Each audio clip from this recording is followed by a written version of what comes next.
Guys, I'm Nep. I'm going to be doing a little get ready with me and talking just a little bit about D.I.D, how it works, how it forms, kind of clearing up some questions. So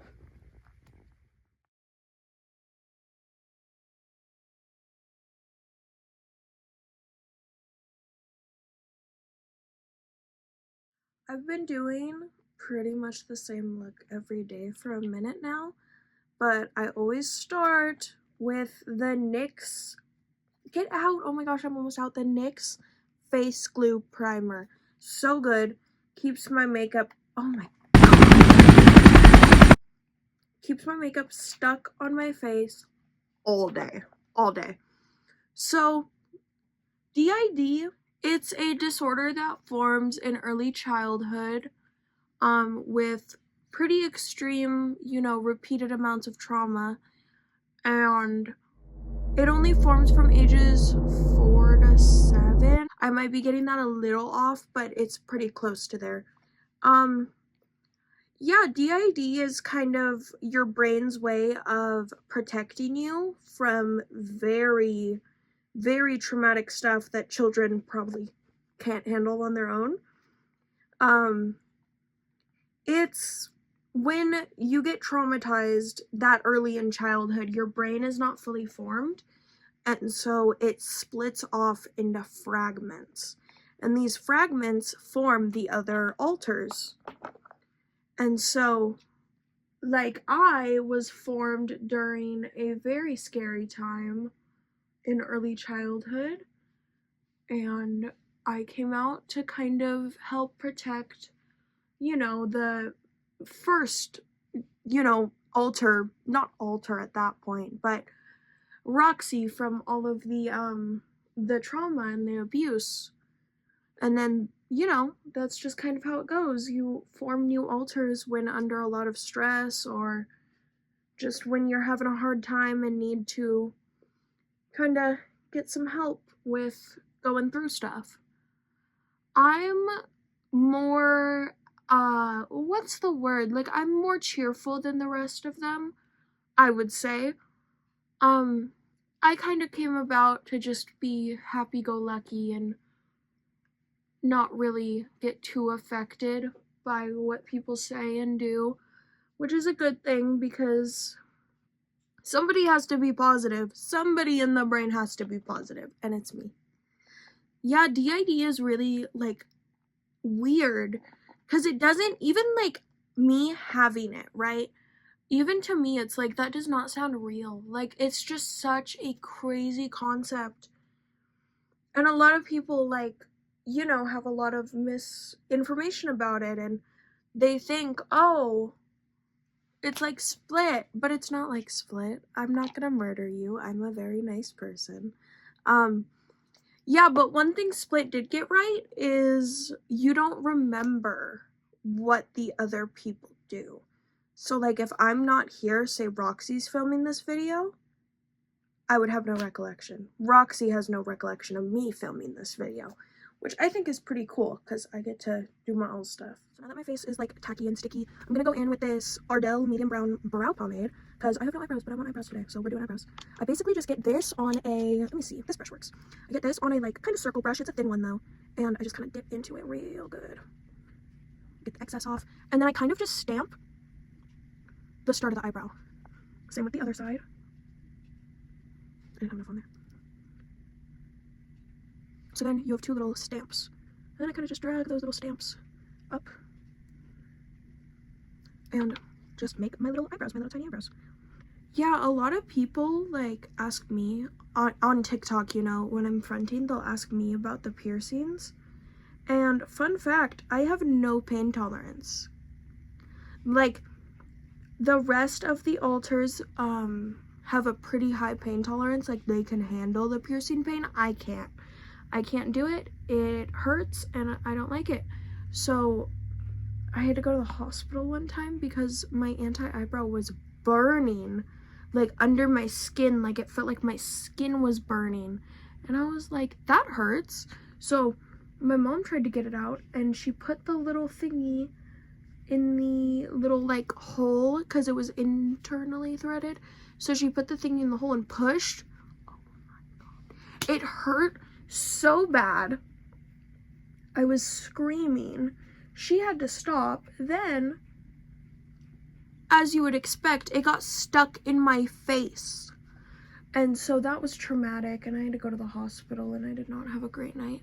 But yeah, I have no pain tolerance compared to the rest of the people. Like, I can't do the pain. I don't stretch any of the piercings. Obviously, I have an idea of what it feels like because I'm in the same body. I've had it be sore after stretching. And you know, Roxy and the others who have stretched things will tell me, oh, this hurt like this. So that's kind of how I respond to the comments, but I don't know.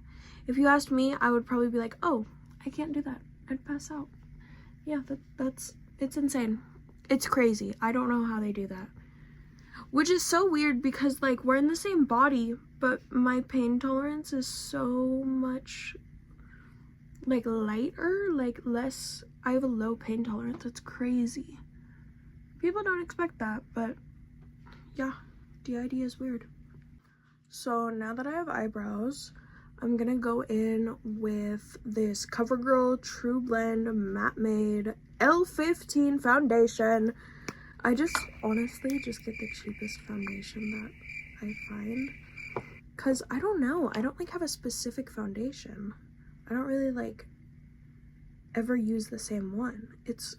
But whatever. I get a little bit on my hand and I get a literal paintbrush, like a big paintbrush, and I just kind of dip it in. I get just a little bit on there and I carve out my eyebrows. Just like that. It's so much easier with a giant brush for me. I've had people be like, how do you do that? Because I get Chinese eyebrows and then I use the base brush to clean them up. But it just makes sense in my brain. It works for me. I just kind of, you know, like, just go around it. I got the shape of these pretty good today, so I don't have to clean that much up, which is very nice. Because actually, like, having to carve out the eyebrows and get rid of, like, the kind of, like, you know, the imperfections is so annoying. It might be easier to do that with a little brush, actually. I might have to consider that. I'll try it one day. I don't know, but my big brush, like, it just covers so much area. Like, it takes 2 seconds to carve out my brows. And then I just kind of drag the foundation down, so it's, like, on my eye and on my forehead.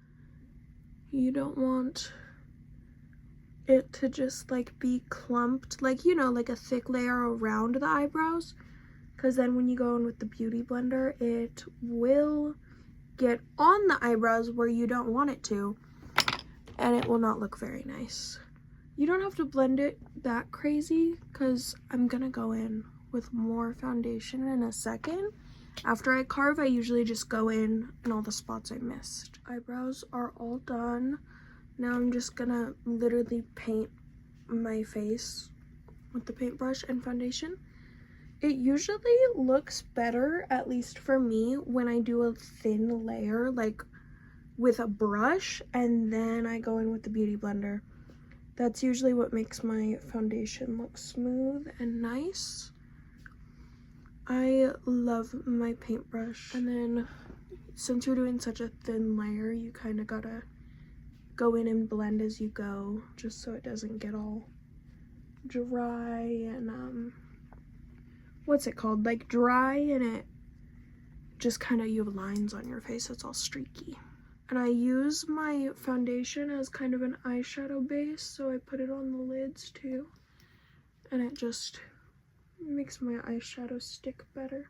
So now I'm gonna go in with the Jeffree Star Jawbreaker palette and the shade Sour, just on a big fluffy brush. I'm basically just gonna do a little bit of eyeshadow, because I'm going to do a pretty big liner, so it's not going to be too visible after the eyeliner, but should still be visible in the little inner corner. I just kind of get like a good base of it down and then blend the edges, because that usually makes it look a lot smoother.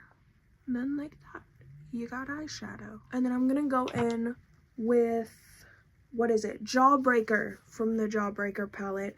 It's this like, this kind of iridescent, like yellow, gold, white, like it's beautiful. For eyeliner, I always go in with just like a brush that had black on it a little bit ago, like a tiny one.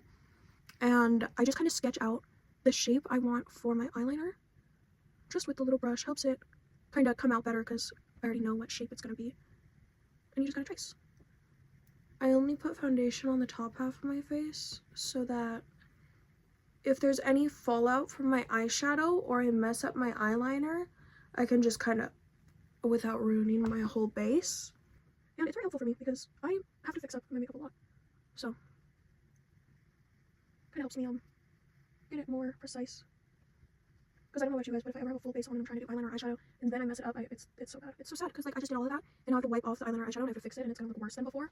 Now I'm just gonna go in with this Dollar Tree eyeliner that doesn't even have a label anymore because I've used it so much. And I'm just gonna trace that little shape it made. Like that.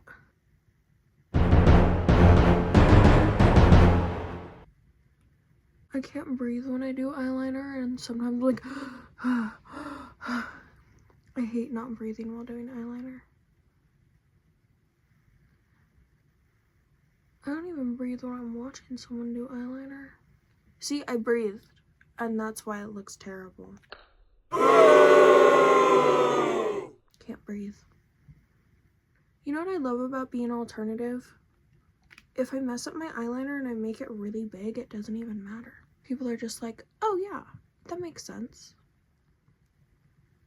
Oh look, that looks terrible. Love that. It's fine. I really ran out of storage and just had to delete so much stuff. But that's the wing so far. Just follow the lines you drew, and I'm gonna do that on the other side. I always do like a curved line down onto the eyelid and fill that in. Now that you look like a little panda, do a little just so that it connects to your eye. It looks so much more like eyeliner instead of just two giant shapes on my face.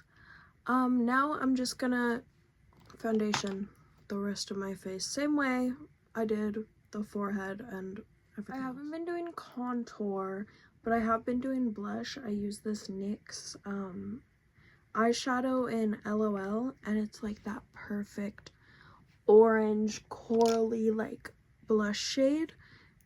It's my favorite thing in the world right now. And this was my Gigi's. She gave me all her makeup when she passed away. Like she had it like in her little thing, like when I pass away, please give them all my makeup. So now I have all of her nice little makeups, and I use the ones that aren't like, you know, old and also like a liquid, because the liquids in makeup, like they go bad a lot faster than powders. Like an eyeshadow will stay good for a while, but like foundation, stuff like that, that won't stay good very long. And then I just have a little, kind of bring some life back into my face. I'm gonna take the Wet n Wild multi-stick in Snowy Skies, and it's like kind of like a just glittery eyeliner, and I just put a little bit on my finger and put it everywhere I want highlighter. It's better if you apply it with your finger because it kind of ran out of storage again. That was annoying. Now I'm gonna get LA Colors liquid eyeliner. This is probably what the other one is. It's the brown one. And I'm just gonna do a couple little dots like that. And then you just go in with your finger and you kind of pat it around, and it gives you the little freckles that I always have. I'm gonna set my face with cornstarch.